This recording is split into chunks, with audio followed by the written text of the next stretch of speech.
பிள்ளைகளா இருப்பாங்க, தங்கச்சி தம்பியெல்லாம் இருப்பாங்க, வெளியிலலாம் படிச்சிருப்பாங்க. நீங்க தான் சொல்லணும். பெரிய பிள்ளைகள்லாம் நீங்கள்லாம் வந்து கொஞ்சம் விவரமா இருக்கீங்க. எல்லாமே நீங்க சொல்லி அந்த பிள்ளைகள் எல்லாம் வந்து கவர்மெண்ட் ஸ்கூலில் வந்து சேர்ந்து கொடுங்க. ஏன்னா இப்போ நான் பாப்பாவுக்கு 5 லட்ச ரூபா கேட்குறாங்க. நான் புலம்பிட்டு இருக்கேன். இப்போ நான் ஒருத்தர் மட்டும்தான் எவ்வளோ ஆகுறேன், என்னால் கட்ட முடியல. அப்போ 5 வருஷம் படிக்கணும். எல்எல்பினா லாயருக்கு படிக்கிறதுக்கு, இன்ஜினியரிங் படிக்க 5 வருஷம் கோர்ஸ். அதுக்கு வந்து 3 லட்சத்துலேருந்து 5 லட்ச ரூபா வரைக்கும் வருது. கிட்டத்தட்ட 5 வருஷம் பார்த்தோம்னாக்க 25 லட்ச ரூபா, 25 லட்ச ரூபா நான் முழுசா பார்த்தாலும் நமக்கு கட்ட முடியாது. ஆனால் வந்து கவர்மெண்ட் வந்து எல்லாமே உங்களுக்கு கட்டிடுறாங்க. எல்லா பெரிய பெரிய படிப்பு முயமும் அந்த சரி, சரிங்களா? அதனால நீங்கள்லாம் நல்லா கவர்மெண்ட் ஸ்கூலில் படித்து நல்ல மார்க் எடுத்து மெரிட்டில் போனீங்கன்னா எல்லாமே ஃப்ரீ. உங்களுக்கு கவர்மெண்ட்டே காசு தந்துடுவான்.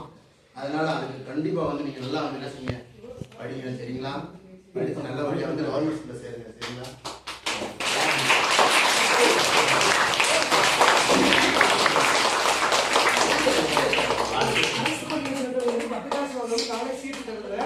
கண்ணுலாம் பார்த்ததுன்னு சொன்னாங்க.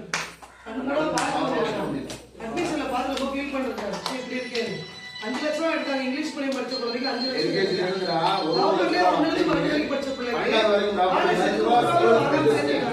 மேற்படிப்புக்கு காசு இல்ல. காசுனால 5 லட்ச ரூபாய் டொனேஷன் பண்ணி 5 லட்ச ரூபா பாப்பாவுக்கு 5 லட்ச ரூபா கட்டி 5 வருஷம் படிக்கணும்.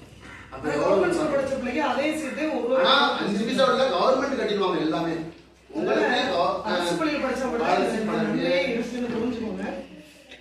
இந்த ஸ்கூல் இப்போ ஆங்கிலத்துல வந்து வாசிப்புல மிக சிறப்பா போயிட்டு இருக்கோம் அப்படின்னு நம்மளாம் சொல்லல. ஏய் வந்து உங்களை செக் பண்ணாங்க வாசிக்கிறதுக்கு ரொம்ப சந்தோஷப்பட்டு போனாங்க. தமிழ் அர்த்தத்துக்கு போறா சொல்லிச்சு பிள்ளைங்க ரீட் பண்ணிட்டு தமிழ் அர்த்தம் கேட்டாங்க, சொன்னாங்க இவ்வளவு மாற்றத்தை எதிர்பார்க்கிறேன், அழகா இங்கிலீஷ் வாசிக்கிறாங்கன்னு சொல்லி அவங்களே சொல்லிட்டு போனாங்க. சரியா? எப்படி ஒழுங்கு பார்க்கலாம்.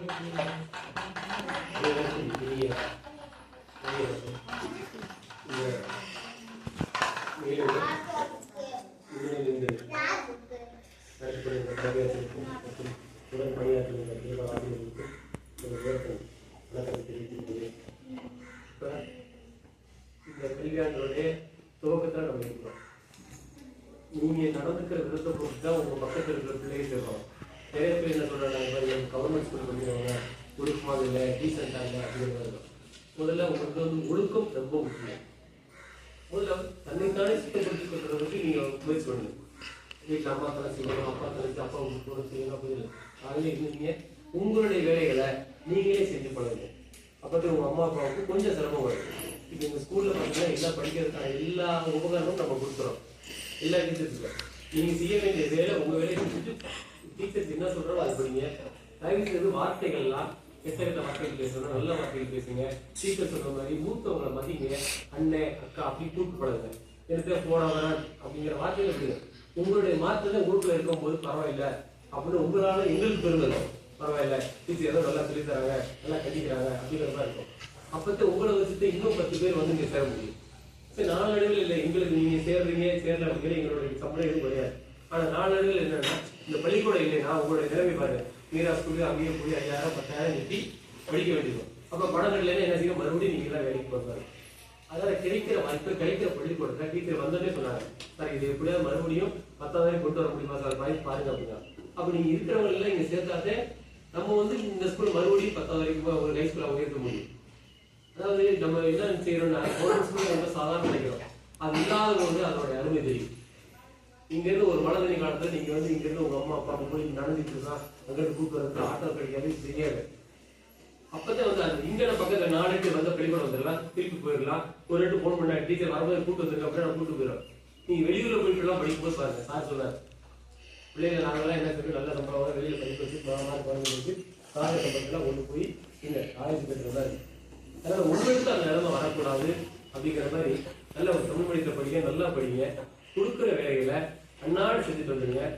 லீவ் எடுக்காம தயவு செய்து லீவ் எடுக்காம இது பண்ணுவாங்க. கைலிக்கு உங்களுக்கு வந்துடுங்க. உங்க கிளாஸ் உங்களுக்கு பாக்கி டீச்சர் அங்கே ஏதாவது பேசிக்கலாம், உள்ள உட்காந்து ஏதாவது ஒரு எழுத்து வேலை இருக்கோ படிக்கிறவங்களுக்கு இருப்பாரு. சும்மா இந்த வேண்டாம் ஆட்டம் முடிச்சுக்கிறாங்க. யாராவது ஒருத்தர் வந்தாங்கன்னா அப்பத்தே நம்மளுடைய மரியாதை ஒழுக்கம்லாம் தெரியும். பரவாயில்லை ஆள் இருக்கிறதே தெரியல இல்லை அப்படின்னு அமைதியா இருக்காங்களே இருக்காங்கிற மாதிரி. அப்ப இல்ல நீங்க வரும்போது ஆட்டம் போட்டு இன்னும் இத்தனை பேர் இருக்காங்க, இவங்க என்னதான் பண்றாங்க, அப்பத்தே நாங்க போய் உட்காந்துருப்போம். நீ வெளியில ஆட்டம் போட்டு வர வேண்டியது இப்படித்தே பிள்ளை இருக்குமோ, இப்படித்தே ஸ்கூல் இருக்குமோ, இந்த ஸ்கூல்ல சேர்த்து எப்படிங்கிறது. அதனால உங்களை கொண்டு எங்களுக்கு பெருமை. அதாவது அவங்க சொன்ன மாதிரி நமது பிள்ளை நமது பெருமை அப்படிங்கிற மாதிரி நம்ம பிள்ளைய சுத்தமா வச்சுக்கிறதுக்கும் நாம ஒழுக்கமா இருக்கிறதுக்கும் நம்மளே இருக்கணும். நான் குறிப்பா அந்த 6-7 பிள்ளைங்க என்ன சொல்றீங்களா, நீங்களே வந்து ரோல் மாடல சின்ன பிள்ளைகள் இருக்கணும். உங்கள்கிட்ட ரொம்ப ஒழுக்கம் இருப்பாங்க, உங்களை பார்த்துட்டு அந்த பிள்ளைய திரும்பணும்.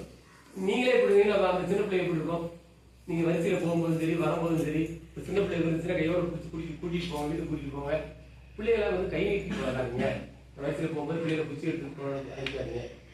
நீங்க அமைதியா கூட்டிட்டு வாங்க. நீங்க போற ஒழுக்கமே எங்களை வந்து அதாவது எங்களுக்கு படிக்கிறது அப்புறம் ஒழுக்கங்கிற முதல்ல முக்கியம். வார்த்தைகள் வந்து நல்லா இருக்குங்க, சுத்தமான வார்த்தைகள் பேசி தயவு செய்து திட்ட வார்த்தை பேசாதீங்க. உங்களுடைய மாற்றம் தான் எங்களுக்கு மிகப்பெரிய பெரும். சரிங்களா? இந்த கல்வியாண்டுல எல்லாரும் நல்லா படிச்சு சிறந்த மாணவர்களாக இருக்கு என்னுடைய வாழ்க்கை.